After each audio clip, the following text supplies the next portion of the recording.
Friends, তো তোমাদের সাথে আজকে আমি শেয়ার করবো কাঁচা কলা কোফতা করি। তো চলো ব্লগটা কন্টিনিউ দেখতে থাকো। তো কাঁচা কলাগুলো আমি সিদ্ধ করে নিয়েছি, সিদ্ধ করে নিয়ে এই যে এখন ম্যাশ করে নিচ্ছি। তো দেখতে থাকো ভিডিওটা, ভালো লাগলে অবশ্যই কমেন্টে জানিও। তো দেখো আমি এখন ভালো করে ম্যাশ করে নিয়েছি। তো দেখো এখন হলুদ দিয়ে দিলাম, তারপর একটু লঙ্কার গুঁড়ো, তারপর একটু লবণ, স্বাদ মতো লবণ দিয়ে দিবে। তারপর এভাবে মেখে নিলাম। তারপর তো আমি এখানে বেসন নিয়ে নিয়েছি, বেসন, একটু স্বাদ মতো লবণ, একটু লঙ্কার গুঁড়ো আর একটু হলুদ, এটা দিয়ে ভালো করে জল দিয়ে ব্যাটারটা বানিয়ে নিব। তো দেখতে থাকো। ও হ্যাঁ, ব্যাটারটার মধ্যে একটু কালো জিরেও দিয়েছিলাম আমি। তো হয়ে গেছে আমার ব্যাটারটা। তো এখন আমি সাইজ করে নিব কাঁচা কলার কোফতাটা ভাজার জন্য। দেখো এইভাবে সাইড করে নিয়েছি, তোমরা যেইভাবে শেপ দিতে চাও দিতে পারো। তো আমি এইভাবে শেপটা রেখেছি।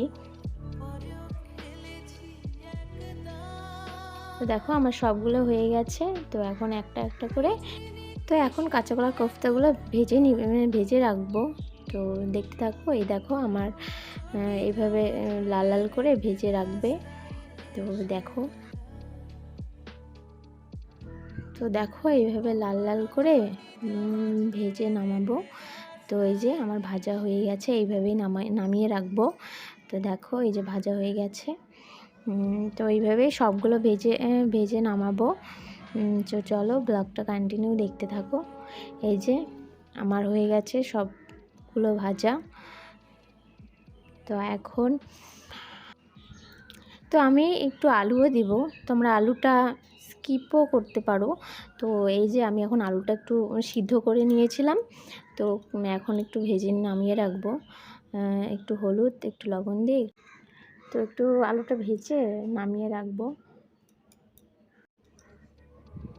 তো আমার আলুগুলো ভাজা হয়ে গেছে, এখন নামিয়ে রাখছি।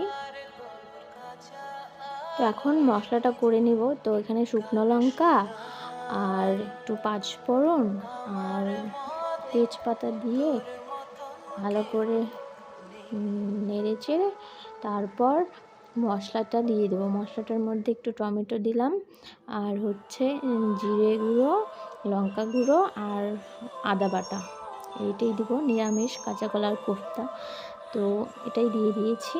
তো এই যে মশলাটা এখন ভালো করে, তো এখন মশলাটা ভালো করে কষাবো। তো একটু হলুদ দিয়ে দিলাম, একটু লবণ দিয়ে, তো ভালো করে একটু মশলাটার সঙ্গে যে জলটা, মশলার বাটিটার ওখানে একটু জল দিয়ে ভালো করে কষিয়ে নেব এখন।